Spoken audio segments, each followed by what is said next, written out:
awards tagged The Frontiers.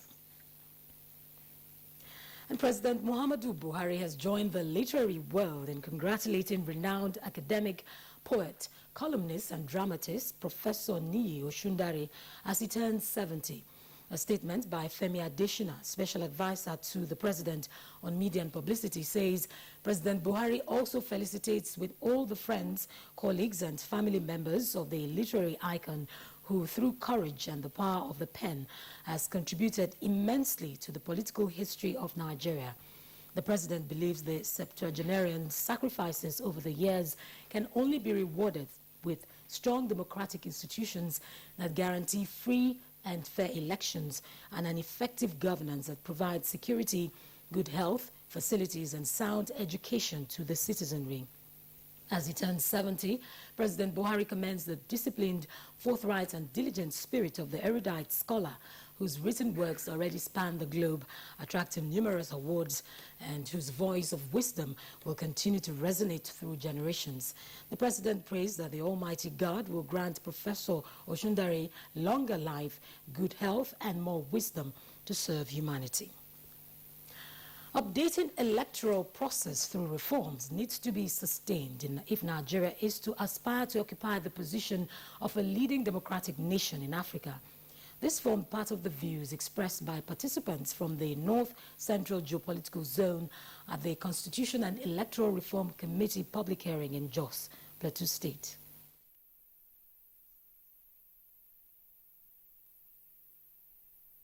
For INEC to make it a point of duty to make issues of disability a priority. The placement of ballot boxes, the environmental layout of the polling units should be in a way that every form of disability should be able to access that environment. The election itself is like the blood of democracy, elections. If you are moving with a polluted blood, chances are that such a body will sooner or later drop dead. Some are new, some are things we have advocated. So lots of lessons learned, and I think with the synergy, with the harmonization of all these views, I think we'll come up with a much better electoral process than we have now.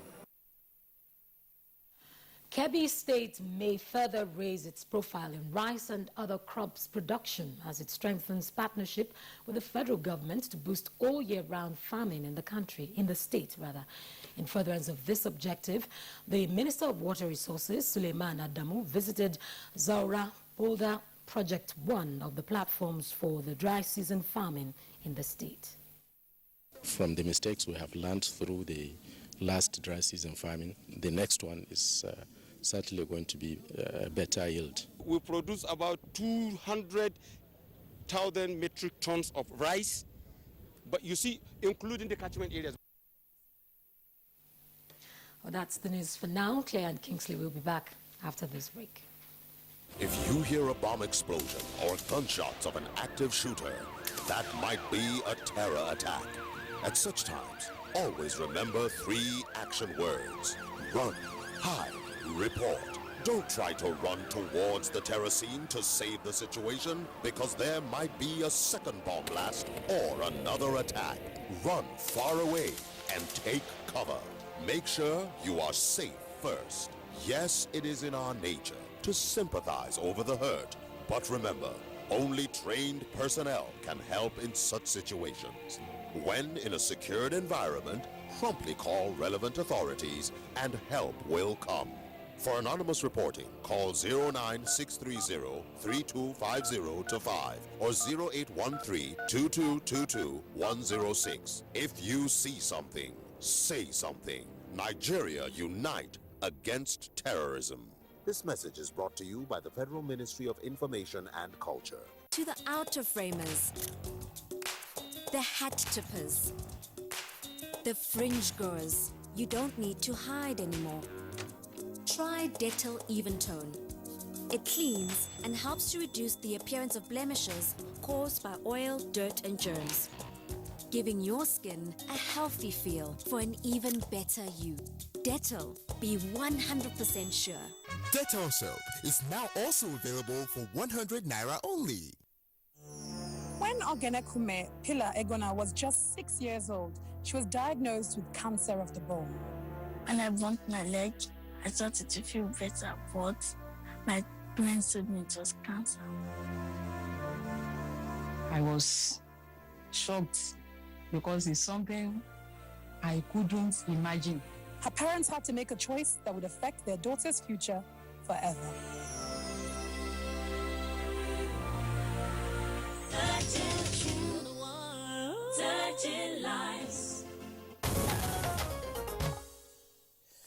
All right, time to talk business, and good morning, Nigeria. If you've just joined us, Nigeria foreign exchange reserve rise above $30 billion US. That's the highest the reserve has risen since 2015. We have details of this and more with Amina Nojim. Recent data released by the Central Bank of Nigeria has shown that the country's foreign reserves as of March 8, 2017 has risen to its highest since October 2015. The external reserves has risen by $4.2 billion US since the beginning of 2017 and by $6.2 billion US since October 19, 2016, when it commenced its upward trend. The nation's dollar reserves has increased by 15.02% since the start of the year, but was nowhere near the $64 billion hit in August. Meanwhile, the naira on Friday, March 8, crashed against the American US dollar, pound sterling and euros at the parallel market, hours after President Muhammadu Buhari's return from London. Reports indicate that the naira dropped 1 point against the dollar at 463 naira per US dollar, as against 462 rate it was on Thursday, March 9th. Last week's equities market report indicates that a total turnover of 1.024 billion shares, worth 12,464 billion naira in 16,400 deals were traded last week by investors on the floor of the exchange. The financial services industry led the activity chart with 850.758 million shares, valued at 7.083 billion naira, traded in 10,358 deals, thus contributing 83.12% and 56.83% to the total equity turnover volume and value. The consumer goods industry followed with 78.421 million shares, worth 3.900 billion naira in 2,545 deals. The third place was occupied by the conglomerates industry with a turnover of 46.196 million shares, worth 70.668 million naira in 536 deals. Next is a graphic summary of Friday's closing figures.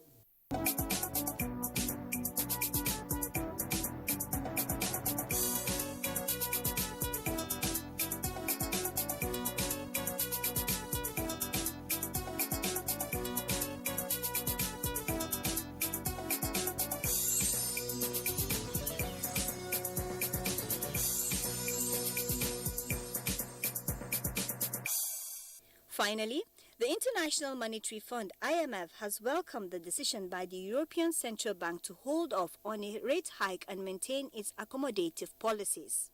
We are indeed aware of the events in the so-called Anglophone regions of Cameroon. The macroeconomic impact of any event that could affect production and or consumption is typically felt with a certain lag. So these events started in November last year and thus are likely to have not had a significant impact on production in 2016. For 2017, the risks to our growth outlook include a combination of external and domestic factors, including continuation of the socio-political events in the northwest and southwest regions of Cameroon. And as our press release the other day indicated, our view is that the medium-term outlook for the Cameroonian economy remains positive, subject to the implementation of appropriate policies. And IMF said it rejected criticism by some in Jordan that is imposing government spending cuts in any form. Rice said in order to end the rapid increase in public debt, the program emphasized the need to broaden the tax base as part of revenue reform while alleviating the impact on the most vulnerable. And that concludes the business package. I am Amina Nushain. Thank you very much there, Amina Nujim, for the business report. Next for us now is a look at the front pages of some of today's newspapers.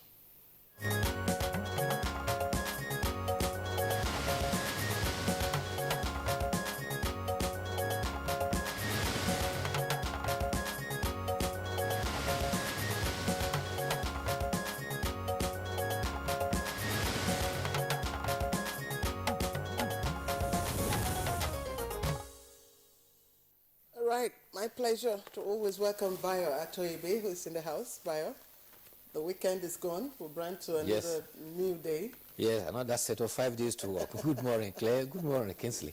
And good morning, Nigeria.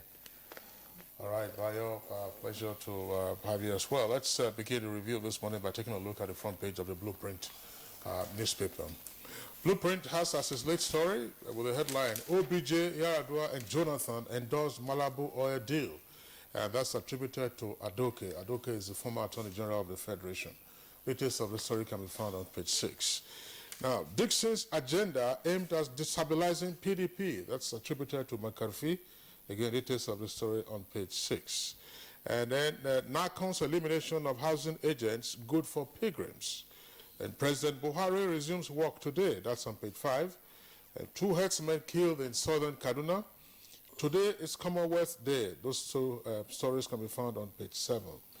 Prison inmates hit 68,259, and 68% of them are awaiting trial. That's on page 5. And UN trains 34 Nigerian aviation personnel on counter-terrorism. That's on page 7 in detail. Claire. All right, let me quickly take the New Telegraph. And it has a very busy front page this morning. But beginning with the lead story, PDP can't return in 2019. APC tells Babangida. That's the story continues on page 2. It has a rider there. Oyego, 60-year rule impossible. Wishful thinking. You can see that right there. And of course, you have just a trending below the picture story there. Obasanjo Jonathan endorsed Malibu oil deal. That's coming from Adoke. It says EFCC's charge malicious and spurious. You can find the details of that on page 4. Of course, the picture story inside there. Wike begins review of Rivers traditional stools. You can find the details on page 34. Of course, there the governor is addressing congregation during a Thanksgiving service at St. John's Anglican Church in Ishokbo, River State. That happened yesterday. Now, let's quickly take a look at the trending stories, just a little below the nameplate. Forex, banks seek buyers as CBN continues to flood market. The story is on page 5. And jealous airman kills airwoman lover. That story is on page 8. And Kalu, Buhari's return has stabilized the polity. You can also find that story on page 5. And herdsmen kill monarch, 10 others in Benue communities. Details of that on page 9. And then just above the nameplate, federal government begins oil block bid rounds in May, and investors begin skimming, meet in Abuja, London, and Houston. Of course, there's a story tucked in there. NLC to Customs CG, new policy on vehicle import duty callous. Details of that on page 5. Bayo. You have your hands full this morning. Yes, let's start with the central bank now. The central bank is said to have flooded the nation's banking system with foreign exchange so much so that they are now calling on, the banks are now calling on customers, please come and have your forex, is now available. And also a concomitant of that is what you earlier on mentioned, that the foreign reserve has appreciated to one of its highest levels in recent times, to $32 billion. So far, central bank insists that it will not allow the naira to float as has been suggested in certain quarters, and the 41 prohibited items on export list still remain. Meanwhile, the economy is inching up gradually out of recession. The expectation is that within a quarter or two, the nation should have inched itself out of recession. Well, it is no news that President Muhammad Buhari returned to the country on Friday. Papers are reporting that he is required to transmit a letter to the National Assembly about his return, and as constitutionally required. This will mean that upon his return, Vice President, Professor Yemi Osinbajo, will cease to function as acting president. In fact, Senior Special Assistant to the President on Information, Garba Shehu, says, God willing, Mr. President will be in office today. At the reception to welcome Mr. President in the conference room of the wife of the President, he said, I deliberately returned at the weekends so that I will continue to rest and the Vice President on the meter will continue. The Constitution requires the President to transmit a letter to the National Assembly indicating that he has returned and is willing to resume his function. Meanwhile, there was Thanksgiving service at Aso Rock Villa Chapel. Professor Yemi Osinbajo and his wife Dolapo Osinbajo were among worshippers. The chairman of representative of Christian Association of Nigeria, as well as the Pentecostal Fellowship, were also in attendance.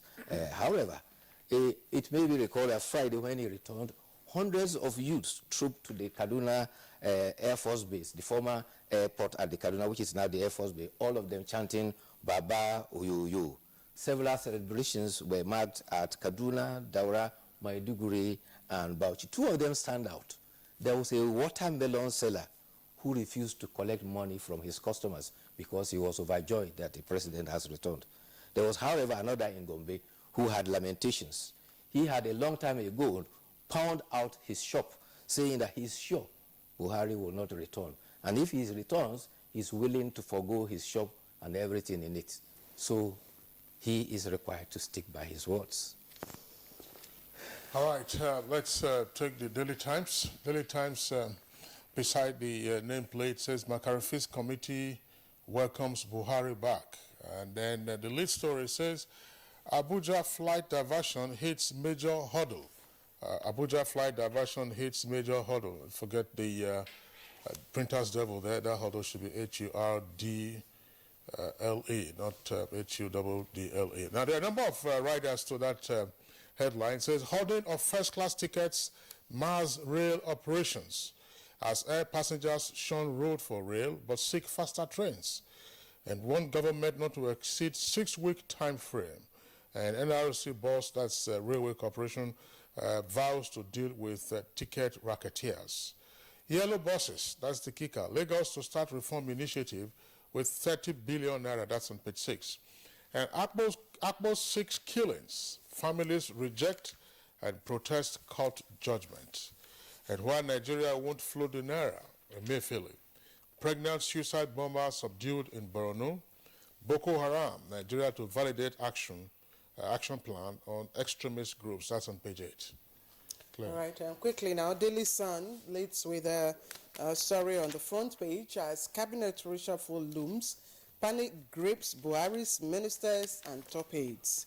And of course, there are quite a number of other stories that we have also taken. All the stories on the front page there, except of course for the picture story right there. You see Governor Kashim Shettima of Borno State and a government official sympathizing with the victim of an accident, of course, involving his convoy in Kaduna. And just atop, beside the nameplate also, you find another story there coming from the aide of the president, of course, talking about his need to, of course, travel for medical review. Osinbajo others hold Thanksgiving service. Bayo, we'll just quickly review some of the stories. Well, let me quickly, if you can. Okay, about the Abuja Kaduna flight. The Office of the National Security Advisor has said that private helicopter shuttles that are planned are unauthorized because the airspace between Abuja and Kaduna is under strict control, and except for presidential permission, private helicopters are not allowed. Therefore, everybody will now have to contend either with the train service, the shuttle bus services, or private car services. Congratulations with the vigilance of the vigilante group. They spotted 2 bombers, including a pregnant woman, and the soldiers were able to neutralize them. Also, as part of the mop-up operation, 211 persons have been rescued from the clutches of Boko Haram. All right, well, that's the other stories, of course, inside the pages of the papers, including reports of the declaration by the governments of Edo and Delta states to accord the former governor of Old Midwest, military governor of Old Midwest, and civilian governor for 3 months of Old Bender, Dr. Samuel Ogbemudia, who passed on on Friday, well, late on Thursday, and then, of course, the story broke on Friday, giving him a straight burial.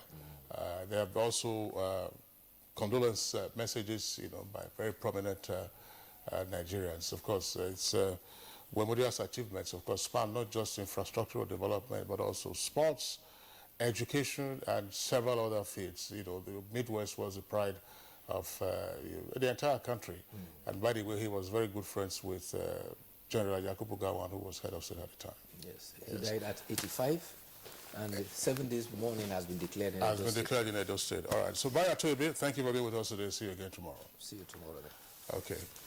All right, so that does it for our newspaper review segment. We'll take a short break now. When we return, we'll be dealing with Nigeria's liquefied natural gas project.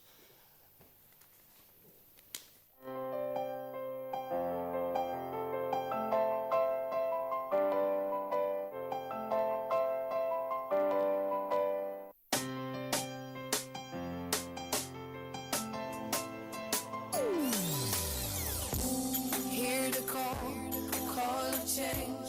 Stand up, Nigeria. Change is here and it's going to stay. Change begins with you. Oh yeah, make we go.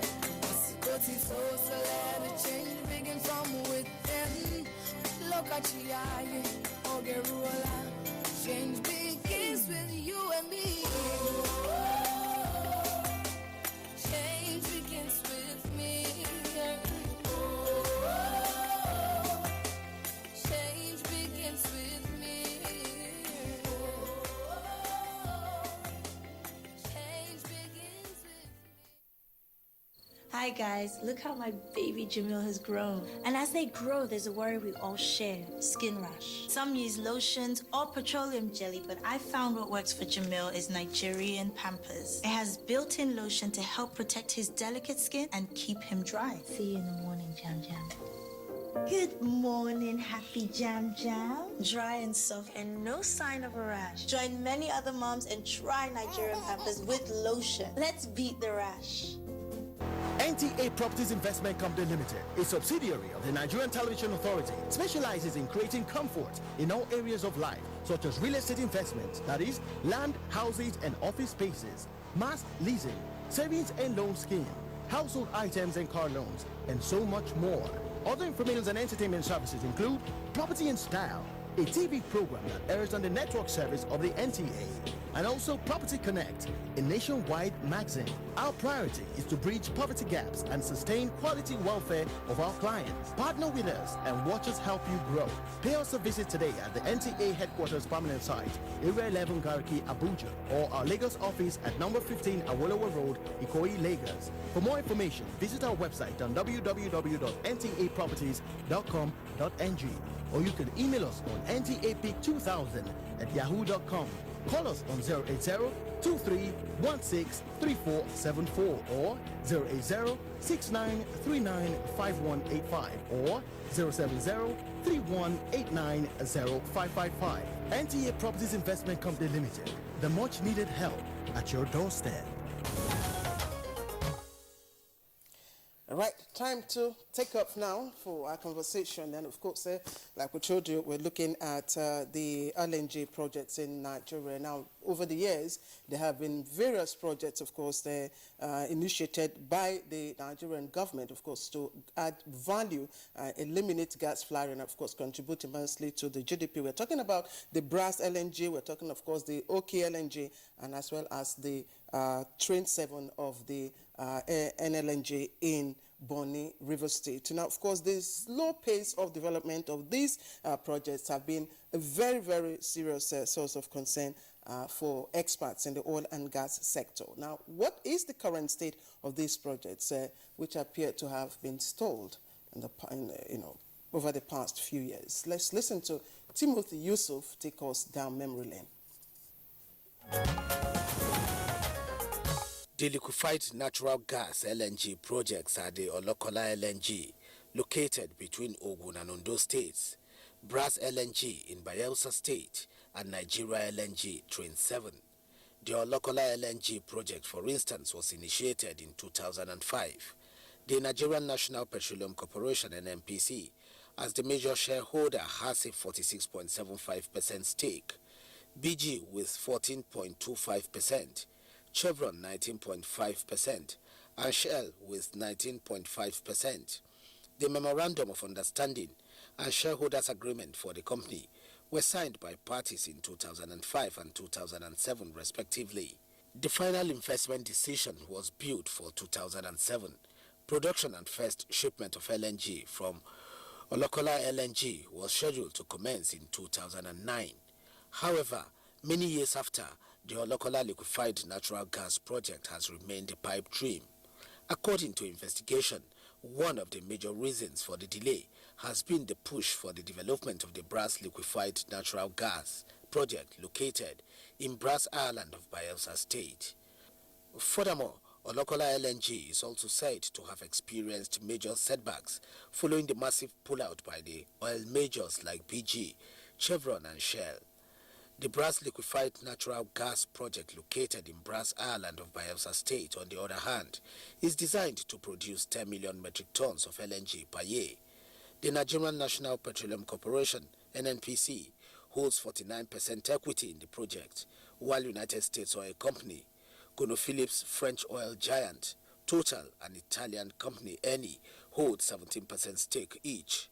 Initially conceived during the administration of former President Olusegun Obasanjo, the Brass LNG project suffered neglect and was virtually relegated. Investigation, however, revealed that the Brass LNG is now having a renewed push to an enviable height. It must, however, be noted that efforts to mature the project have not resulted in a final investment decision. Again, the withdrawal of U.S. oil giant ConoPhillips from the project was a major setback to its completion.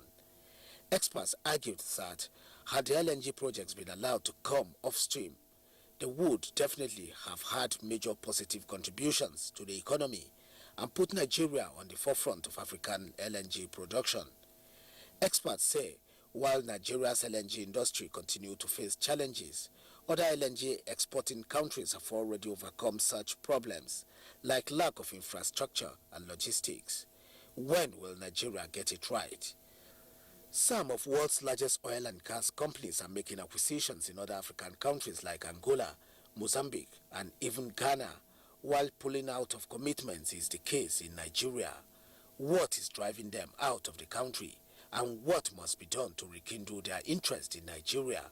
These are some of the questions experts will provide answers to on the program.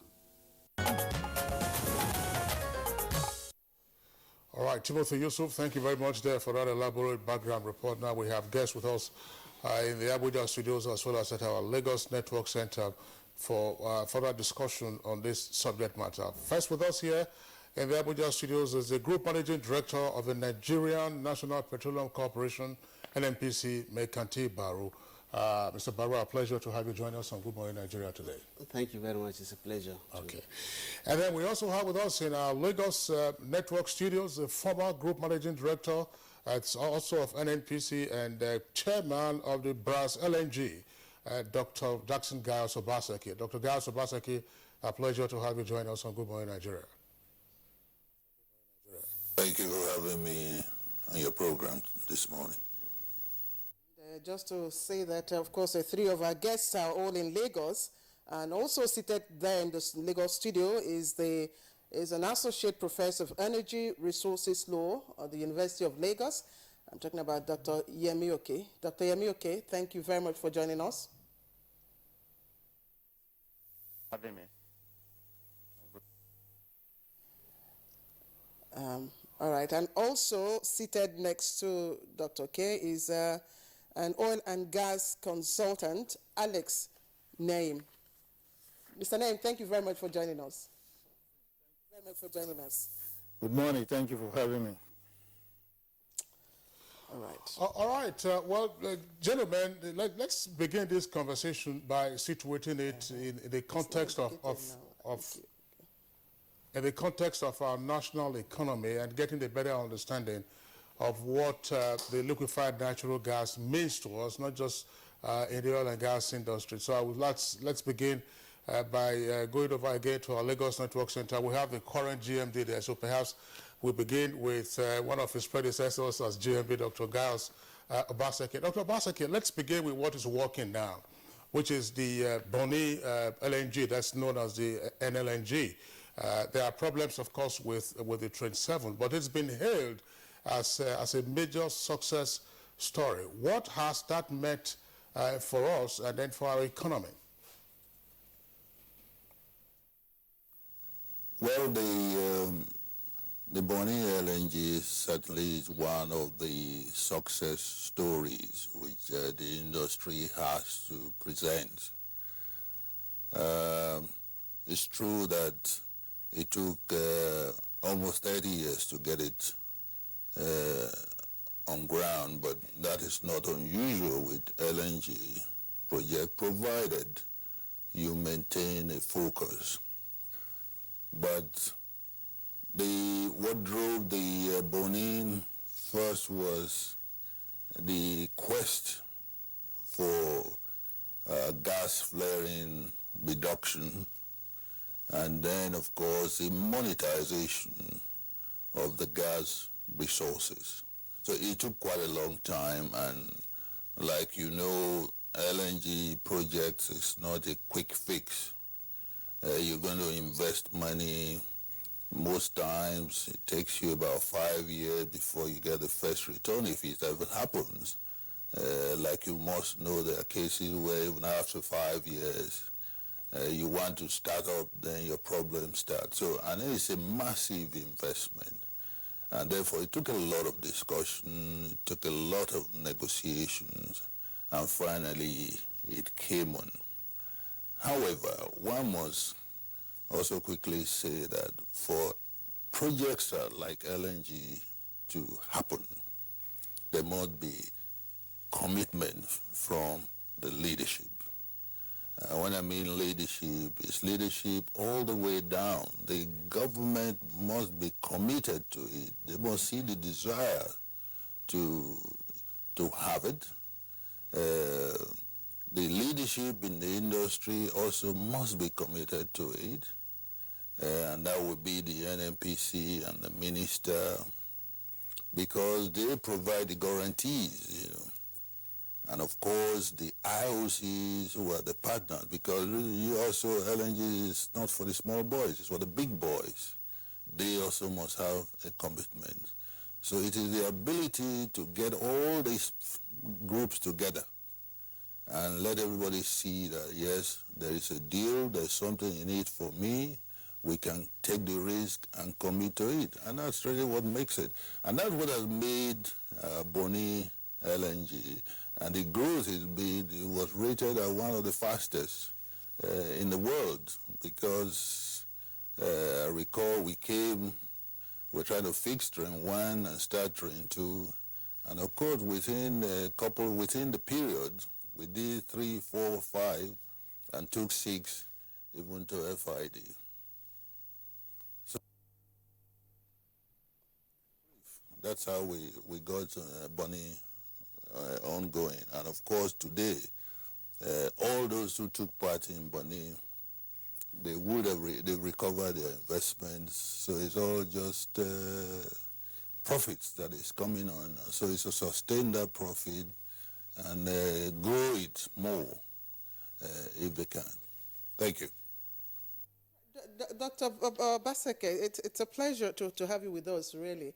And let me stay with you. We've had talks about, of course, bringing the 7th train of the LNG in Bonny on stream. What exactly has kept it?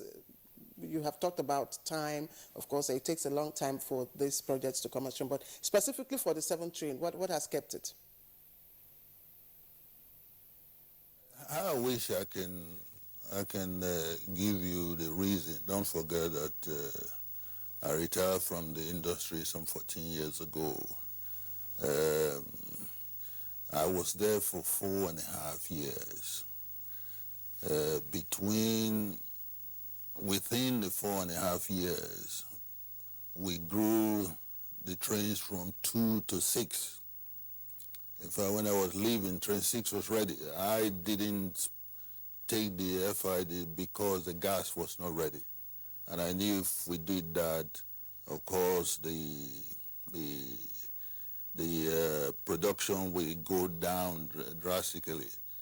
But I think that happened after I left, and of course, just what I foresaw did happen. So if they're having problem bringing up Train 7, I think it's the players really that can answer that question. I don't know. Basaki, thank you very much. Again, just before we get into details of what the knotty issues are with regard to the challenges being faced by not just Train 7 of Bonny LNG, but Brass as well as, okay, let's try to get a better understanding or deeper understanding of the issues pertaining to why, LNG projects take such a long time. Going down memory lane, if you will recall, and my question is going to the incumbent GMD now, the Bonny LNG, wasn't a piece of cake. I mean, recall in the late 1980s, one of the reasons given for the removal of Aret Adams, who there was GMD, had to do with the LNG project. And then TSKJ was involved in the construction, also had a number of issues. These were stories that were common in the early 90s and so on and so forth. Is it that, as Dr. Gaya Sabateki was saying, political interference or absence of political will is a factor that can cause a lot of hindrance with the development of LNG projects? Well, definitely. Thank you very much for the opportunity to come on board. The political will is a significant factor in development of LNGs because certain decisions have to be taken. At the earlier part of the Nigeria LNG, the shareholding was twisted in favor of Nigeria NNPC, of the NNPC, with about 60%. And one of the conditions that the IOC shareholders insisted was the bringing down of NNPC's shareholding to 49% from that 60%. That took the courage of the late General Sani Abacha to decide that, okay, NNPC, drop your shareholding to 49%. It also took his decision to meet the demand of the IOC shareholders that they need cash down for their initial equity, and he provided that immediately. They also insisted that they want to have the managing director slot, and the general also accepted to give that that slot. So political will is very significant in moving forward energy projects. So with those, the decision to go ahead with the FID in 1995 took place. And of course, the rest is history because so far, with investment of about 9-point-something billion in the Nigeria LNG, the government has been able to get over 15.6 billion in terms of dividends to the shareholders. These are not mean feats. In addition, we made a lot of money from the sales of gas, where we're having higher equity in various joint ventures that supply the gas. So I would say that it's a success story, and it's something that gingered the bringing in of the Brass and Olokola LNGs.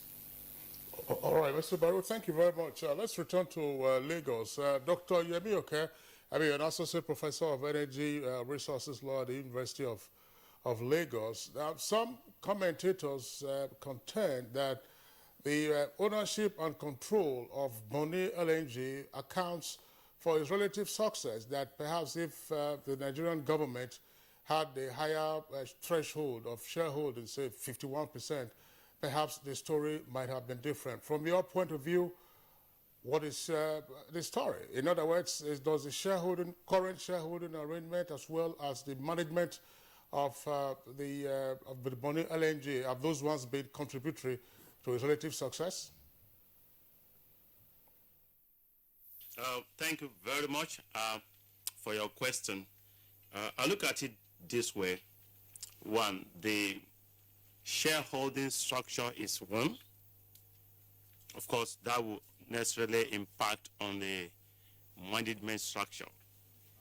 But beyond that, the brass has been a success story of sort because of the framework. I will slightly differ with Dr. Baseke because he was talking about the operational issues. Fine, but we need to advert our mind to the nature and the status of the brass project. No brass. Sorry, the Bonny and LNG compared to brass and Olokola, because it had its own status. It had a pioneering status. A law was specifically enacted with a lot of benefits, with a lot of incentive, tax holiday of up to 10 years, perhaps more, and a lot of leveraging position. All those really had to be factored in. I worked in a law firm that was part of the legal structuring. I can't mention the name. Even in the drafting and the negotiation and other components of the success story we are talking about now, it was to be successful as formed. And I want to give that to the likes of Dr. Baseke because we could see a lot of positive drives from the management then, serious commitment to make sure it worked, and it indeed really at the end of the day worked. I will give it to this nature of the LNG because of the legal framework it had. We couldn't say that in the case of brass and OKLNG because government, of course, was unwilling to put a lot on the table in terms of incentive, tax holidays, a lot of waivers and serious commitment. That on the one side. On the other hand, we could see also the players because they had a lot of leverages on what they were bringing to the table in terms of capital inflow, commitment, and the feasibility of the project. Of course, it was supposed to be a success story. But then we have two other structures coming on board, the brass OKLNG. Of course, they had to pull back, not knowing what will actually happen when they have this kind of competition. Will the government not be as committed as in the case of the Bonny compared to brass? Would they not divert attention to OKLNG? Of course, OKLNG to me had a bit of political flavor, which, of course, would, to me, appear to have accounted for its not too remarkable fortune. It has a bit of political flavor. We have to ask the question as to the logicality of its location. Was it right to have been located at that time? Can't we now push more effort in the area of Bonny and brass because of the locational advantages to where those components are produced? Of course, all those things really played out in terms of what we have now, a success story or otherwise. I mean, talking about the project. But again, if the other project had the benefit of the legal framework that the NLNG had, perhaps it would have been a different story. All right, Doctor, let's again get Mr. Naim's point of view on this particular issue. Mr. Naim, when the Minister of Information and Culture, toured the facility, indeed he described it as one of Nigeria's best success story, and he pointed at the process, where he said, of course, that the process is driven basically by the Nigerianization factor. Is that also a success, point? Well, I think the LNG, the Bonny LNG is a success story because the original planners of that project knew what they were doing. You know, there's nobody who is in this country here to look at bridges. Everybody is here to make money. So if the price is right and the conditions are right, people want to invest. And there must be element of trust. You know, anybody coming to put his money down here, and there's no sure method of recovering their money or making some profits, they will back out. The other thing too is we cannot have the brass LNG going on and you come up with Lukola, you know. You have to finish one before going into the other. So, like the prof said, those are political undertones. Naturally, those projects are built near river area, good, but you can't have those two coming up. One is on, you don't even know where it is, you go to another one. So people who are investing will start wondering, what is the driver behind going to Lukola when you still have brass not resolved? And what are the chances that if they go into it, they will get their money? They are still in the LNG stage going through. When they decide to have the operator or the MD of the LNG coming from them rather than Nigerian government side, that was a wise decision. Because then they have control of how that project will run. The moment you turn it over to the government to run, it's going to be a no man's land. So that's a typical success story, which we need to emulate, to go first to the brass, not Lukola. Go to the brass and face it. When you get through with it, then at a later date, you know. So there are so many political issues, and this business is not a business of selling gari and akara. So it's serious business. You must look at your return on investment. How sure are you that these guys are going to live up to their responsibilities? If they don't, you're at loss. And once that money goes, because it's a big project, you start building, it's going to take years to build all those things, and you put your money to a final point where you want to launch the thing on, and one thing happen and click, and that's the end. So where do you go from there? And all these IOCs you see around, they don't just have the money, they borrow money too, like any other person. So if they go to a bank to borrow money, because of what they have, their interest will be low, they are credible, people are willing to give them money to go and do the business. But if it fails, it brings them down. Their share price will go down, so many things will happen. So I think as a nation, we should try to be, you know, honest with whoever we are doing business with, so that they have confidence in us to bring their money.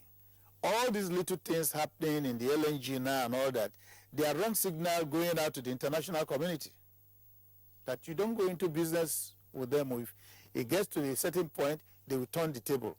There's nothing bad. 20 years of business, good. At the end of 20 years, if you want to do anything, you go back to the drawing table and negotiate as civilized people. Not by saying, well, we're going to take this or we'll take that. That sends wrong signal. We should be a little bit refined in how we go about our things, so that people will be endearing. They want to come here and do something, because they know when the ships are down, you're going to meet people with integrity, sitting down to discuss issues in a refined manner where everybody will be winning. If we do this, I think we can move the industry forward. But as long as we are not staying fast with our rules, and we start changing the ball game midway and halfway, it definitely is going to be a stretch. But I don't see any reason why we should have brass LNG going on and we jump into Lukola LNG. It's just ridiculous. It shows how naive we are as a nation making decisions. And those are the things we must face and learn to shift them aside. We should be focused and tell the world we know what we are doing, we are standing on our feet, we have integrity, and whatever we say, we go by it. And all these bypass things happening, you jump from NNPC, you jump to government and all, those things don't help.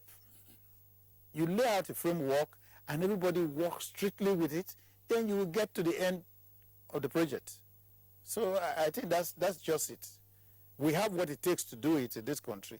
There are people who still have their heads straight to get things done. But let us pull these things out of this idea of buying and selling. It's not so. This is highly technical area, and you must get people who understand the business to handle it, not yo-yos. Thank you. All right, Mr. Naim, thank you for your thoughts.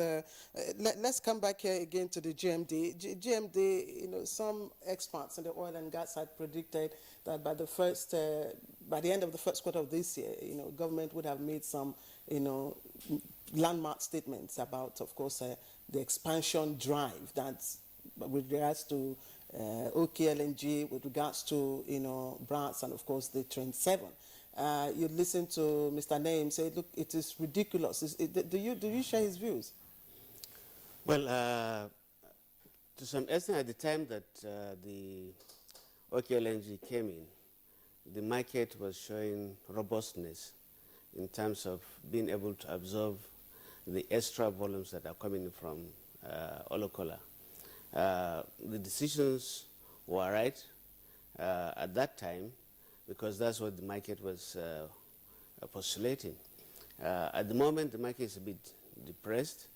Train 7 is very likely, because all the indications for having the various parameters to be able to move forward with the project are there.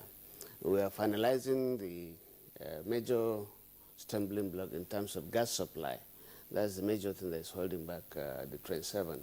As soon as we do that, the going forward for FID through doing the feed, and then in about 36 months we should be able to take FID on Train 7. You talked about the market and its impact on OKLNG. What can you, you know? Well, the LNG business is driven by the market. You look at the market window, you should be able to sell most of your production 20 years ahead. That's what supports the whole project. So the market is key in the LNG business. Then, of course, the gas availability to be able to feed the trains so that you can produce the LNG and give it to the market. So the market, the buyers have to be sure that you have enough resources that you are going to liquefy and give it to them. So they are intertwined. You have to get the two to work together. And that's why I said we should be able to farm up going ahead with the feed of the Train 7 and bringing it fairly quickly to FID. So, sorry, Kingsley, specifically, where does that leave the OKLNG project right now? Well, the OKLNG project has a few issues that we're resolving. With the exit of, intended exit of the IOCs, we will have to complete that and then bring in new partners who are interested in going forward with the OKLNG. So it's not a competition at all. There are a few issues that we are resolving in terms of the IOC exits. As soon as that is done, there are investors that are interested to come in and invest on the OKLNG. All right, thank you very much, incumbent GMD and NPC. Let's return to our Lagos Network studios. We still have our three guys there. Dr. Gas Obaseki, again, let's back up a bit and then return to Brass. Dr. Yemi Eke was making a comparative analysis of the enabling framework for the takeoff as well as operation of the Bonny LNG. According to him, I mean, Bonny LNG was treated virtually as an infant industry with generous terms with regard to waivers and so on and so forth. From your perspective, and you are chair of Brass LNG, was Brass LNG, and by implication, let's say OKLNG, were these rather ambitious projects at a time, you know, when we needed to consolidate on Bonny LNG? That's one leg of the question. Second leg is it necessarily the case that the legal framework for Brass LNG appeared unfavorable? And if so, how come it was difficult or challenging to replicate similar legal framework as you had with Bonny for Brass? Okay, thank you. First, let me make one statement. In my view, at the best of times for Nigeria, we did not have the resources, human and financial, to pursue 3 LNGs at the same time. That's where the problem came from. Political or no political, all 3 still would have happened if one came after the other. And it's necessary to give some historical background. When we commissioned Bunny, the president at the time, Papa Obije, did say categorically, say, build more for me. And also the restiveness in the Niger Delta was just gathering momentum. So when nobody was ready for war, so we're also looking at projects that will take people in. So apart from monetization, Bonny was also set up to take some of those militants off the street and create industry. Industries that will help absorb people. When it comes to framework, let me make a statement, and like my colleagues have said. First, there must be trust. The partners must trust you. I sympathize with the current administration because they have a lot of cleanup to do, and that's what they are doing. And that really what gives some of us hope that, yes, it's still possible. So you must have the trust, you must have the commitment, and you must make that firm decision to say, yes, we want to do it. And once you've taken that decision, it now becomes a question, how do we do it? And that's where the framework comes in. So we never really got to that point. But coming specifically to brass, for instance, in brass, it's unfortunate that where people should show interest, they don't really show that interest. The late president approved a deep sea port for that project. And what does that mean?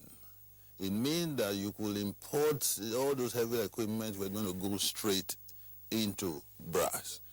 What does that mean? It means you're going to set up customs, you're going to set up immigration. So it could even have been bigger than brass, because at the end of brass, you weren't going to take it away. There was also an approval for an aerodrome. If you had an aerodrome, it's also going to... So really, Bayelsa would have become the commercial gateway. And then that would have taken a lot of people off the street. So this is what it was designed to do. So, but talking again on the leadership, NMPC had, by implication the federal government, they didn't have majority shares. The leadership also was not zoned to NMPC. So we took quite a lot from the success of the Bonny LNG. But like I said before, what should have been done? Brass was standing on strong fundamentals. Monetize the gas, create jobs, put back activities into the Niger Delta, therefore stem the restiveness. So all these were there. So there was no reason, if there was proper advice, to have abandoned that and begin to look for something else. So, and I maintain that if we had gone straight and completed brass, OK would have just followed. But unfortunately, we went the way we did. But that is now history. But like I said earlier, take the decision first to say, I want to do it. I am committed to doing it. Then everybody sits down to say, okay, this is what I want. I expect really, to be honest, that the leadership must call the players. The houses you are to say, okay, look, I want to do this project. What do I need to do to get it to fly? Period. And once that is given, the leadership will then say, okay, I can give A, I can give B, but I can't give C. And they usually compromise once they trust, and then it will fly. So framework is not an issue at all for what was lacking.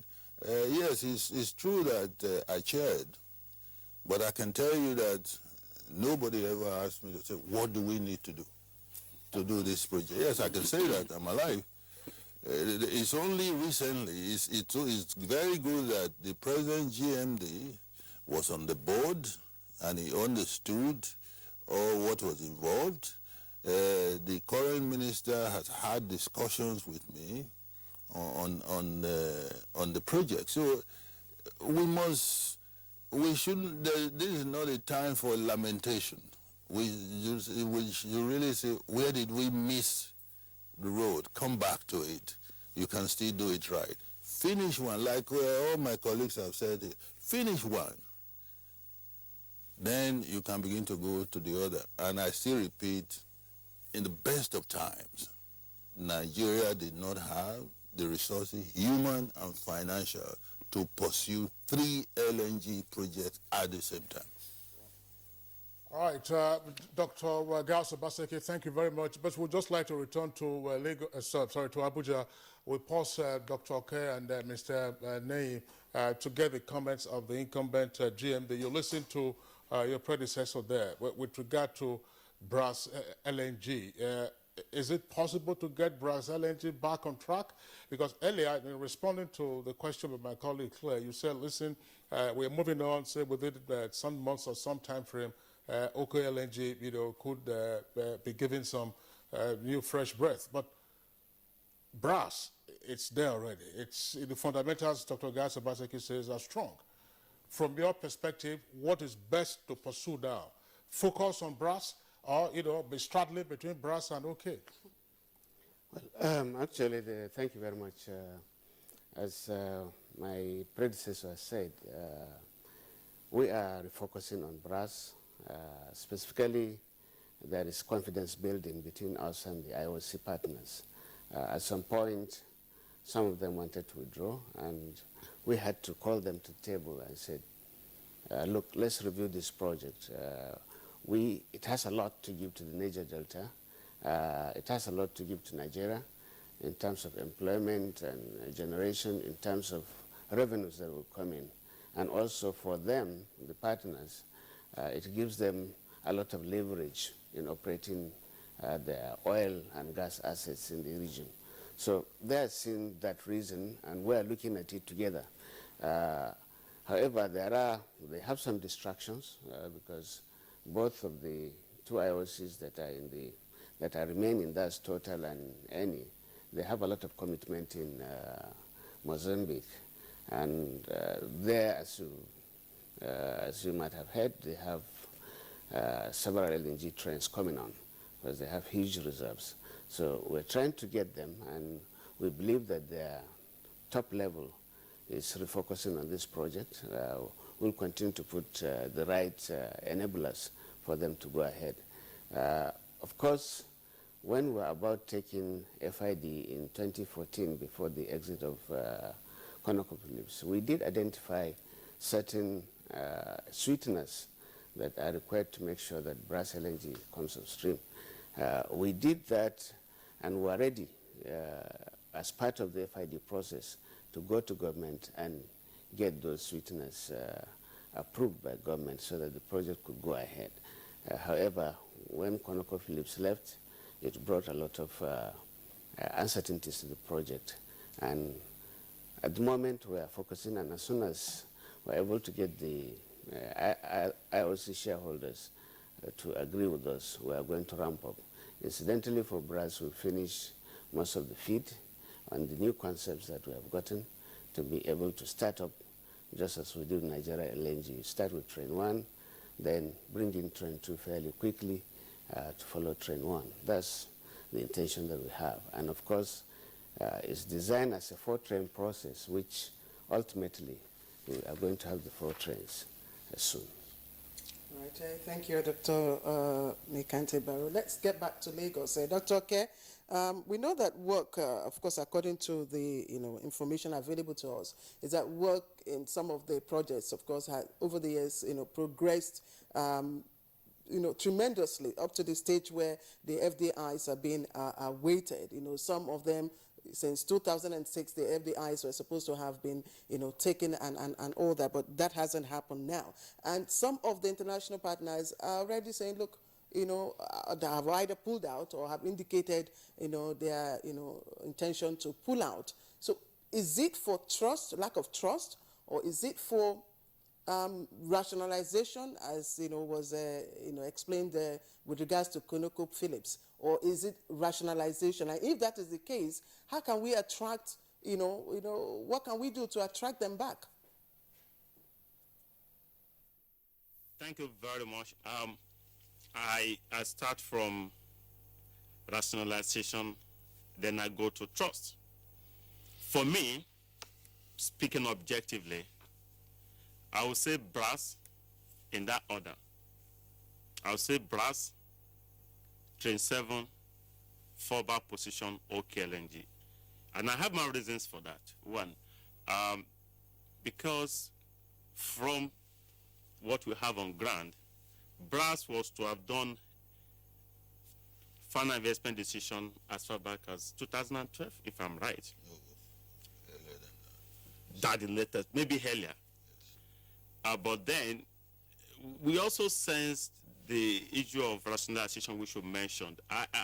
It's, for some of us, we tend to see needless infusion of political patronage in some of these projects. Unfortunately, if you have to say the truth, the OKLNG, as I said, of course, without detracting the fact that I'm also a kind of an interested party, if I must say, as to OKLNG because of my status. But I been an expert of sort in the industry, and then the firm I worked was involved deeply in the LNG project. It was desirable, but not necessary at that time, because we saw former predecessor then from Ondo, and the incumbent also presidency from Ogun, and the map was just drew the map saying something must happen while we are here. And then a lot was expected when the Bayelsa person also got there. Oh, okay, let's do brass, faster, because of course the brass was saying, oh, okay, how will you now fly the gas from maybe Brass or Bonny to Ondo and Ogun State axis? All those create a kind of tension that will make any prudent, sincere investor to pull back, to watch the political tempo, or gauge it perhaps at that time. One, we need to do away with those. Projects should not be about the origin of it should not be an incumbency thing, where the GMG is coming from, where the current presidency is coming from, or where those ones would not make for viable, sustainable investment decision. That's not necessary, and we have to be mindful of that. LNG project will always be profitable, but it takes longer gestation and a lot of sincerity. Because most of these projects are driven by demand, as you rightly mentioned. There is something we always insert in our agreement when we're putting it together. We call it take or pay option. Before you go into this kind of project, there must have been an assurance that somebody somewhere is buying, even ready to pay. It will buy even if it doesn't need the gas. Something of that nature. So it's a very serious business that doesn't call for needless political consideration. Strictly business. It doesn't matter whether we are searching another one in Bonny, or we need to also replicate another one in Brass. If it's viable in Brass, if it's much more sustainable there, given all the logical, technical consideration, then we don't need to say, oh, now let me have another one in my backyard, or let's bring one to Lagos. That will not make for that. And again, it creates a kind of stress for the business environment. But that said, we can't do what's been done. We have to look objectively as to how to make one, Train 7, 2, in that order, Brass. Then between Brass and Bonny, they should be able to take care of OKLNG as a fallback position, as a kind of future project in the next, let's say, a decade at most. Yeah, it's still viable, it's still local, because within that axis, of course, Ondo is also an oil-producing state of sort. But then we need to focus, maybe on paper, I don't know. We need to focus more on the 7th train as to the Bonny, and push gas to its logical conclusion. Those are feasible, those are realistic. Then the emphasize political consideration for those and future projects. All right, of course, Dr. Oke, thank you very much. We've got some tweets coming in. We'll quickly take it before, of course, we get the reaction of Mr. Naim right there, because Mr. Naim would also like you to tell us what roadmap you would have. Would you advocate pausing the OKLNG, facing Bonny or Brass and all that? We'll get back to you in a short while after we've taken our tweets. All right, Seidu ML tweets. So far, yet not so far. I feel development in that area, that's LNG, is at a very slow pace. Now, so much more can be done to accelerate the process. And Sani Michael Omakuji tweets, when Niger Delta area is given desired attention and proper surveillance put in place, investors' confidence will be restored. Festus Akimboyewa tweets, the National Assembly failure to pass the PIB is killing a very promising and viable LNG industry that can earn us huge forex and provide long-term employment.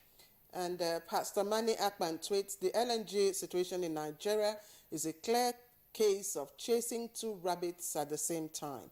Both are lost. Face the brass alone, please. Eno Ayuk tweets, political will and sincerity will do it just right. And Enoch Ayub tweets, okay, you've just taken that, Kingsley. All right, let's get back to Lagos. Mr. Naim, how do we go? Brass or OKLNG, or what do you suggest? Chasing the three rabbits. Chasing the three rabbits at the same time. In the bush, the LNG at Brass, the Train 7 should go on, so you start reckoning some money. For Bonny LNG, the level they've gone to is they are almost there, so that is a project that we must embark on. We have no choice than to do it.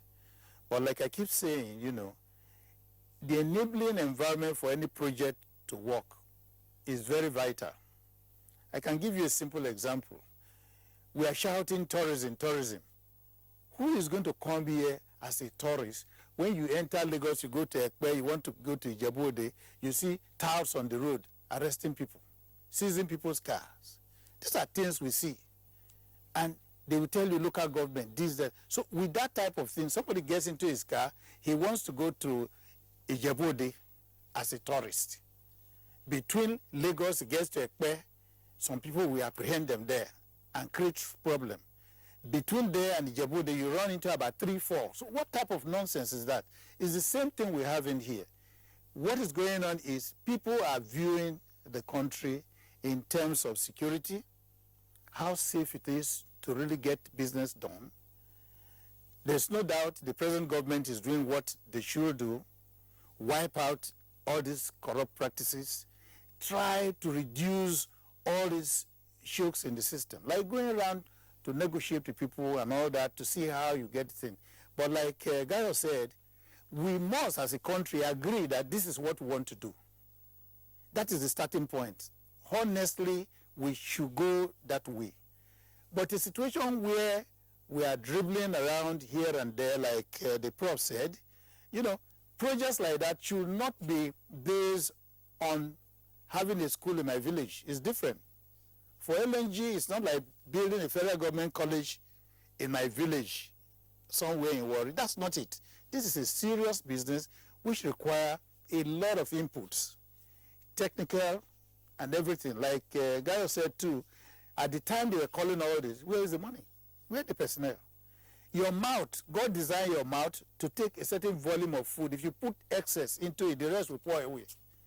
We don't have the capability to start running after 2 LNG projects at the same time when we have one with 7th train ready to go. So let us not deceive ourselves, because in my place they said, if you want to tell somebody the truth, you better tell him. You know, the man that will see your nakedness at death, you show him while you are alive. So we must be sincere. We should be realistic in what we're doing.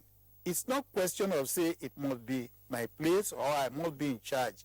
Let us get the best hands to do things, make the best decision, and remember, the market is not waiting for anybody. We came out here sometime talking about refining more products that we can cover the West African. Ghana has taken it up. They are going to build refinery. At the end of the day, they'll be supplying you here. We've talked about this for more than 10 years on TV. Nobody's listening. If Ghana finish their refinery now, they will start selling petroleum products to us. The same thing we're doing. Let us go for the Train 7, get it done, make some money, then go to Bonny LNG. By the time we are through with this, the market situation will determine whether we go further. It's not a question of say because a place has been earmarked for it. Sometimes you must learn to apply brake when it is necessary. And I think the earlier as a nation we start taking things systematically and doing things properly, we'll be respected by other people. But as long as we embark on, we go one step forward, one step backward, somebody will say, no, why is this not this? It's like thinking you wake up and say, oh, tomorrow I want to put LNG in Lake Chad because I'm from there. What sense does that make?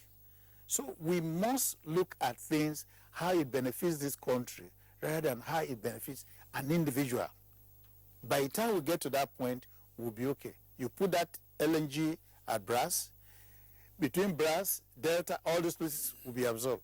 Now they're telling you, he was mentioning, how do you take the gas from Brass area or from Escravos area to Ondo? And you have all these activities of people agitating going on. Let us be realistic. Everybody, there is nowhere in the world you are in water, you are suffering from drought. I think that's the pains of the Niger Delta people. They are in water, but they are suffering from drought. So if you're going to do the Brass LNG, it will absorb a lot of people there, like Gayo said. It will absorb a lot of people there, even gardeners, cleaners, just like that. So I think as a nation, we should start having some human heart to view what we are doing. Because even if they are voiceless people, we should also know that if nothing else, God is up there looking at everybody. We have to do the right thing. Thank you. All right, Alex Neye, thank you very much there for your comments. Of course, the challenges that OK is facing, the same thing that you have with the Olorunshogo power plant that was constructed, and then there were challenges with supplying gas to that power plant. But we'll continue with the conversation after this short break. Does it make common sense to you to be unhappy the morning right after the night you were happy?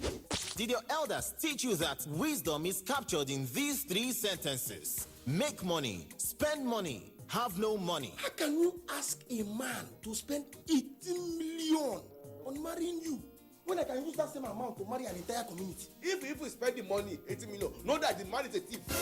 What do you think?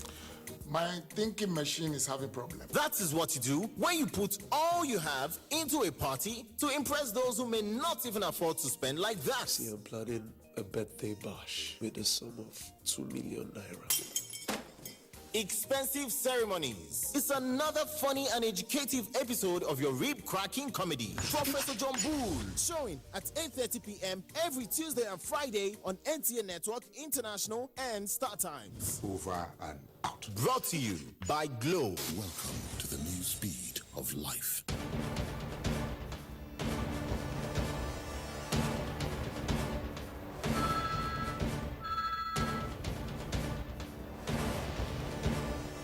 Okay, sir. You may now go in for your interview. Thank you. Ah, my shoe. And to think I just bought this very expensive foreign shoe 2 months ago. So sorry about your shoes. This is why I advise my friends to always patronize made in Nigeria products. See this shoe. It's made in Nigeria and I've had it for 2 years and it's still as good as the day I bought it. Made in Nigeria products are good quality, and stringent government regulations and certification now mean that goods made in Nigeria meet international standards. Make the patriotic choice today. Buy right. Buy Made in Nigeria. This is a public service announcement brought to you by NTA. So what's up, sweetheart? You really look like you're up to something. I have a secret. Okay. I'll be going to Europe next week. Seriously? Yeah. Like you have your visa, your passport, your plane ticket? No, not that way. Some men are helping us. We pay them, they take us through the desert, and then we cross the sea into Europe. The desert, the sea. Isn't that the route where many have died? Yes, it is indeed a very dangerous journey. In 2016 alone, 4,900 people died while crossing the Mediterranean Sea to enter Europe. Many were Nigerians. For the very few who survived the journey, they are forced into prostitution or other crimes just to survive. Eventually, they will be arrested and deported to Nigeria. Don't be a victim. Don't go this way. This is a public service announcement brought to you by NTA. All right, you're welcome back. But if you just joined us, it's Good Morning Nigeria, and we're broadcasting live on the network service of the Nigerian Television Authority. We're still discussing the subject matter. You have the caption right there on your screen. We took our last set of tweets a moment ago. Now, we're returning to our Lagos network studios. Dr. Guy Obaseke, that's a point that I would like us to also explore. We've talked about the importance of political will, which relates essentially to decision-making. Now, in terms of our national attitude to the oil and gas industry, is there a sense in which we haven't seemed to have overcome our disposition as being an oil giant on the African continent? In the meantime, a number of countries on the African continent have discovered oil and gas, proven gas, huge proven gas reserves, say on the eastern border of the continent, for instance, and the IOCs have gradually, been divested, whether onshore, offshore, or from LNG projects, as we have seen.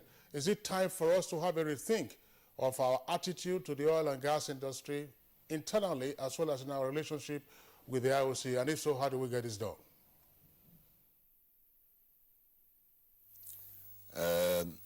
Well, I think now you're taking me out of the LNG now. So I'd hope that you keep me within the... But before I come to that, let me address something on the LNG. Everybody seemed to have keyed in that brass should be the next project to focus on. But it's important to also know that I believe brass has reached a point of no return. The fundamentals, the reasons, like the French say, raison d'etre, they're still there, valid today. And you expended about $1.15 billion there already. Expectations are high. Communities have given up land and all that. So really, we shouldn't look anywhere else. We should just go complete that, let OK follow, and then everything will go on.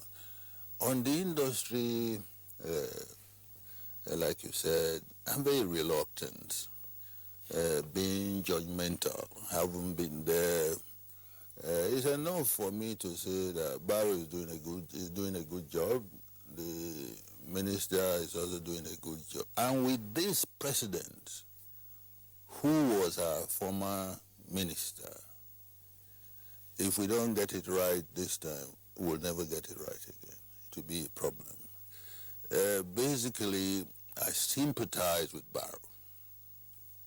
He's been in. Like they say, the Englishman said, ignorance is bliss. If he came from outside, maybe he would live with it, but he's been there. So I can understand the pain he's going through, because it is clean up, clean up, clean up, clean up. In terms of demands, fossil fuel will be the preferred fuel for a very long time. It's true researchers are going on for alternative, but it doesn't say fossil fuel. No, they're looking for the alternative. LNG growth. The recent study I saw, there's a growth, minimal growth of around 2%, 3% between now and 2020. And by the time between now and 2030, you are looking at about 4 or 5% growth. So the market is there. The demand is there, and that is also apparent because you see IOCs who are here, and this comes to your question. IOCs who are here, they are sanctioning projects even around us. In Mozambique, if I were reading in the paper, Exxon just bought a gas project, a gas field, all around us. So there's something wrong here. And the people who are there need to sit down and say, well, what is it that we're not doing right? And you need to talk. I repeat, in every forum I find myself, I say, enough of lamentation. Let's now sit down and say, what should we do? So they need to sit down. Why would ENI live here and go and sanction a project in Mozambique? They've been here for 60 years. They were the first joint venture partner we had. Why will ExxonMobil go and buy a gas field?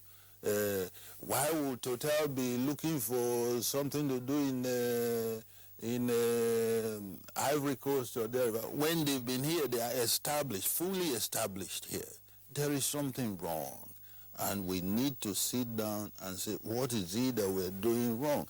It's true that, again, for heaven's sake, politics or no politics, you still have to put square pegs in square holes. And also people who have love for this country, who have commitment to the growth of this country, and also who think about themselves, because not desperate people who say, I don't care what happens. So really, it's all in our hands. We just need to sit down and look inward to say, what is it that we're not doing well? Why are people leaving? Yes, Texaco, they left. ConocoPhillips left, ConocoPhillips left because they were doing global rationalization. It's just like what we're saying too. They also look at their system and say, well, let's take what we can manage. And I think this is where all the panelists have been saying, why take on 3 LNG projects at the same time? You don't have the money, you don't have the personnel to do it. But if others are not showing interest, yes, you need to sit down. You must always sit down at some point. People who are reactive to renegotiation also disagree. No. In this business, you must be ready to talk. Nobody ever imagined. When I was GM, the crude price was in the range of 13. There was even fear it would go beyond 10. Nobody ever imagined at that time that it would hit 130, 140. So there's always a reason to sit down to talk. But my advice would be, you need a round table, not on television, but they can do it in the GMD's office or in the minister's, where we say, what do we need to do? What is it that we are doing that is wrong? And then also you have experts in the industry some are retired, not old people like us do, who also can say yes, so that you are not also not taken to the cleaners. Because in this business, the truth is, anybody who is here, with the exception of characters, every other person is here to make profit. But they also say in business, there's a deal when all players are happy. So that is why you must stop. But certainly we need to do a re-examination to say what is it that we're not doing right, that is making people move out. You know. Thank you. All right, Dr. Waseki, thank you as well. I think the current MD, GMD, you want to respond to some of the issues they said, or you also want to tell us what is the direction right now? And I also like you to take this along. We've talked about the market. The gas market is shrinking. We know, of course, the U.S. discovery of shale oil and gas. Some African countries have also discovered their own gas, are becoming producers of gas. So does that affect our expansion drive?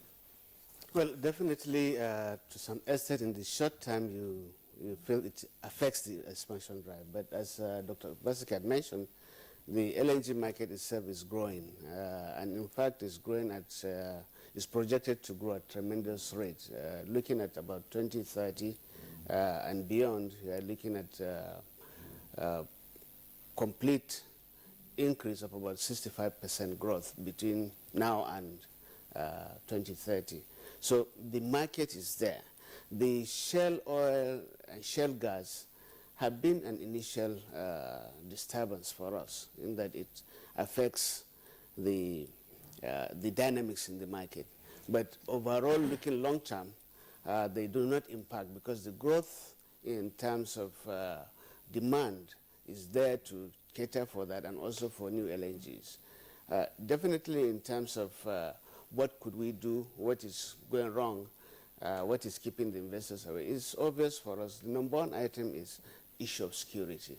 And that's why the government takes it head on to engage in dialogue, to discuss with the communities, to ensure that the freedom to operate is there for the operators in the industry. We're also looking at the other uncertainties. As it affects the oil industry, the PIB has created uncertainty. Passage or non-passage, or in fact to make a decision that we're not going to make any changes to the laws is better than the situation that we're in, that they don't know what is going to happen. And of course, their focus is to say, let's move out. Let's get investment where we're sure of what the fiscal terms are and the way forward. So the fiscal terms are very, very important for the investor so that he will know if he puts in the money, he's going to get X amount. And he will evaluate it against other regions, of course, to ensure that he gets the best when he invests his money here. And we're working on that with the National Assembly to see that they give it the desired focus so that that could happen, and of course investors will have confidence. Of recent, there had been some disturbing issues relating specifically to LNG. When the legislature started reviewing the Nigerian LNG Act, while these are bilateral relations, including the governments of those host IOC companies, it becomes a concern because you need to sit down as per the provisions of the LNG Act. You need to sit down with the home countries, the investors, and of course our own government and NNPC if you want to review any of those terms, not to go and do it on the floor of the House. So that is very disturbing, and it gives a very wrong signal for investors, and they feel a bit insecure. Even Trend 7 is threatened by that. Of course, BRAS that will require its own incentives, because at the moment it's all been looked at on the basis of the KAMA and of course the CETA regimes and PPT. So to get those extra incentives to make it go forward could become very, very difficult with the kind of attitude that is being shown to investors by the review of the LNG Act. So these are disturbing issues, and we're working around them. Lawmakers, are Nigerian lawmakers aware of the disincentive arising from the proposed unilateral amendment of the LNG Act? Well, we've severally engaged them. LNG itself has engaged them in the open, We've also made advocacy to our principals in the presidency, and they're also putting the right words in there. So we believe that soon that will be put aside, but if there is need for re-review, the procedure I mentioned will have to be engaged so that the governments, Nigerian government and the Netherlands, the UK, Italy and France, where the IOCs have all come from for the Nigeria LNG, could be engaged to discuss the need for the review. And of course, the terms for the Train 7 also become up in the air if such move have to be looked at. But otherwise, with the current LNG Act, we should be able to go forward fairly quickly with Train 7. And of course, if the PIB is clear, the fiscal terms are clear, then also most of the investor confidence will come back, and we'll see investment in Nigeria coming up very well. In fact, we expect that with security being restored at the levels that we're getting, and what we focus in the near future to be that we'll have a place where it was before, where you can move about day and night without harassment, without fear of being kidnapped. And also your facilities will be all in good forms. Nobody's going to attack your pipelines. Then, of course, we'll have a lot of investment coming in. So I see that as temporary, and we're engaging the communities. They are very, very receptive. They understand where we're coming from. We're also looking at their issues in terms of employment and others to accommodate them in the process of our operations. And I think the dialogue is working. And my own perspective is that it will take a little while, but we'll get the confidence back. Okay. All right, Dr. Barut, thank you very much. Again, to return to Lagos, I have a question for Dr. Oke, but before I pop that question, let me ask Dr. Gas Obaseki this question again. We've talked about the market. I mean, Dr. Barut here says, and then the guests in the Lagos Network Center also have indicated that, yes, there is a ready market for LNG, but exactly, excuse me, how do we factor this into our own national energy mix needs? I'm asking this question against the background of what happened some years ago. I mean, we saw how domestic gas use, the so-called LPG, was supplemented by supplies from LNG using the so-called mother and baby vessels, which then crashed the prices. For our LNG, are we always looking outside to buyers, or do we also consider domestic use of this? And take that question along with this. Was it a grievous mistake that we never had, a gas master plan before we came up with all of these LNG projects, and only in recent years we've been talking about the gas master plan? Well, first let me say, once you're going into the LNG, going to LNG projects, you will not commit unless you have the buyers. And having the buyers is not enough just to say the buyers are there. No, there will be a proper agreement, commitments in the next 25 years that they will take the products. Otherwise, you won't go into it. There could be a price shock. But what happens, really, everybody sits down and then rediscusses that. But that is not enough to go away from the project, because like I said, fossil fuel will remain there for a long time to come.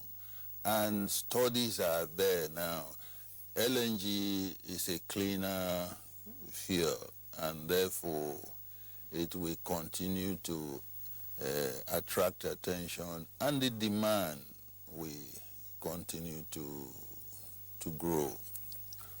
So I don't think we won't have that situation where you say because one plant, one project is coming on and therefore the price will drop. No, it will not drop at all.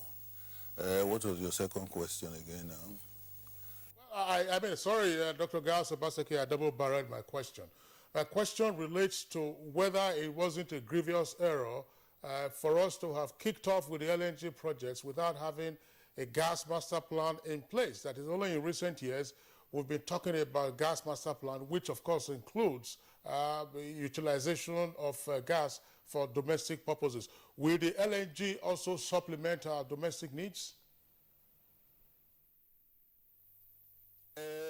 Well, let me say first, like I said earlier on, enough of lamentation. But the truth of the matter, it would have been all theoretical. There certainly was a plan. When I was in Nigerian Gas Company, that was when Elbin came on. And at that time, our farm and all that were already on. So the gas master plan was built over time. As the demand was getting more, then of course you needed now to have a plan. For the LNG at the time, one of the reasons for it wasn't enough to just say stop flaring. They were going to ask you, what do we do with the flares? Because if you don't flare, you can't produce. So it became now necessary and desirable that we begin to look for projects that can take that gas. As Operation and Managing Director of Nigerian Gas Company, we were doing gas collection, treatment, and then putting them into the system. So to answer your question, there was always a plan, but that plan developed to where it is now. Maybe in another 10, 20 years, I don't think anybody would have foreseen what you are seeing today. So the fact that you decided to use gas to drive your power, you decided to use gas to drive your cement factories and all that, and then you build the LNG, yes, it is true. But we built one out of necessity at the time. You can make money from it, but then it will help you to stop flaring. Today, that was successful. We say, yes, we want to build another one. Leverage on the success, take what you can take from there, but at the same time, solve an immediate problem. But I think the NNPC and government had now come up with a comprehensive plan. But I can assure you that in the next couple of years, 5, 10, down the road, they will again look at that plan again and update that plan. So it's not, there was a plan, I would say, but maybe not as comprehensive as it is or elaborate as it is today. All right, Dr. Gas Obaseki, thank you very much. Very briefly, Dr. Yamioke, well, the PIB, that's the Petroleum Industry Bill, an omnibus piece of legislation which is said to take care of all issues beginning from the 1969 Petroleum Act. Is this bill, if it becomes an act, likely to address some of the concerns that have been raised today with regard to the LNG projects? Thank you very much. I'm not as optimistic because, one, that we don't have composite gas law as a country is ridiculous and unfortunate. And I'm saying there is no body of law called gas law in Nigeria. We've been having policies, one of which was the Gas Injection Act and the NLNG Act. Those are a piece of legislation to address specific issues, the LNG, as well as to stop flaring. But there is no legal framework to deal with gas as a sector, both for export and domestic utilization for power as well as for other uses. I remember we used to have a robust LPG policy in the 70s. We call it the botanization policy. Botanization policy was an attempt at decentralizing domestic gas, which is cooking gas, which is LPG, liquefied petroleum gas. We have 21 depots were established by the Nigerian government in the 70s. And then cooking gas was not a problem then. But now we are now re-emphasizing the need for domestic gas utilization, both for homes as well as for industries, of course, particularly the power sector. And we have a bit of a problem there. And I will briefly say this. On the one hand, we are looking at the external market, which essentially is what the LNGs are structured for, essentially external markets. But we need to look at gas pricing. For as long as it's foreign denominated, we need to sell gas at prevailing international prices. But if they have to divert it for domestic options for purpose of power, then the Nigerians will need to be paying for electricity at slightly higher rates. So those are the issues. I don't know to what extent all these issues will be addressed in the PIB that has taken almost a decade or more. It's still not coming out. So I'm not as optimistic as to the PIB because I could see a lot of needed political infusion into that. But then we keep open. So Yemi Oke, thank you. You spent much of our time, so we'd just like to appreciate all the guests in Lagos. Of course, beginning with you, Dr. Yemi Oke, an Associate Professor of Energy Resources, Law, University of Lagos. Thank you very much. And also appreciating former Group Managing Director, GMD, NNPC, and of course, current Chairman, Brass LNG, Dr. Jackson Gales Obaseki. Thank you very much, sir, for joining us. And we, of course, recognize and do appreciate your contribution. Mr. Alex Naim, he's, of course, one of our regular faces on our program, an oil and gas consultant. Mr. Naim, thank you very much. And let's finally come back to Abuja, and a last word from the group GMD of NNPC. We'd just like you to tell us briefly, what is the direction right now? And what kind of incentives are you providing to restore, investor confidence? Well, the first item on the agenda is to ensure that there is security. Investors have to feel that their investments will not be vandalized. Investments will produce. They will have the right to operate, and they will have the right to move the products to the market so that they can make money and, of course, profit. And, of course, in this process, also government makes profit in terms of taxes, royalties, and where it participates, whether as joint venture or as production sharing, it gets some returns directly in terms of its production share that is agreed upfront. So security is number one. The second item is to be sure of the legislative environment where investors will feel confident that they have a basis, a long-term basis of seeing that the fiscal regimes will not be changing, the tax regime will not be changing, and of course to ensure that they will not be having a lot of supererogatory taxes. Is it in terms of people stopping them, local governments, state governments, imposing several kinds of levies. We had a very sad incident on Nigerian LNG when an arm of government, NIMASA, in 2014, blocked export of Nigerian LNG for 21 days. So this kind of rogue action has to be taken out of the minds of investors. What that did was really terrible to the economy. So these are some of the areas that I think we can focus on in the first instance. There are several areas, but these two, security and stability of the fiscal environment and taxes, is very, very important for investor confidence. All right, Dr. Mekanti Baru, that's the incumbent Group Managing Director of the Nigerian National Petroleum Corporation, NNPC. We'd like to thank you for your insights in our discussion this morning. Thank you so much for inviting me. Okay, well, that does it for us on Good Morning Nigeria, but just before we say our goodbyes, let's go over now to the Weather Center to check out the weather prospects for the rest of today. Desmond.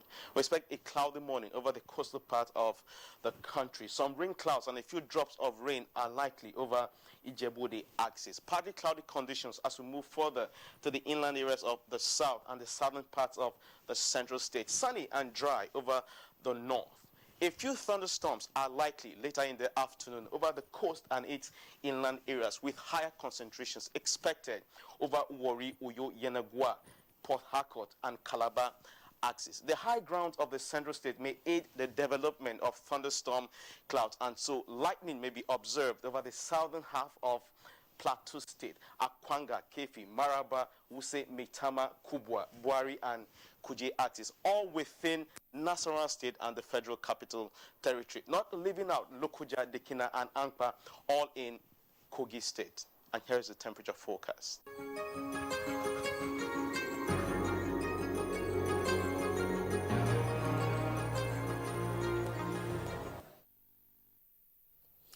All right, and that's how we wrap our today's edition of Good Morning Nigeria. You've listened to the different views about the LNG projects in Nigeria. And of course, we wish the GMD the luck. He has told us, of course, the direction that they're taking. I'm Claire Dilabo Abdurrazak. Have a good day. And I'm Kingsley Osadolo. I thank you for being with us today. See you again tomorrow, same time, 7 o'clock in the morning.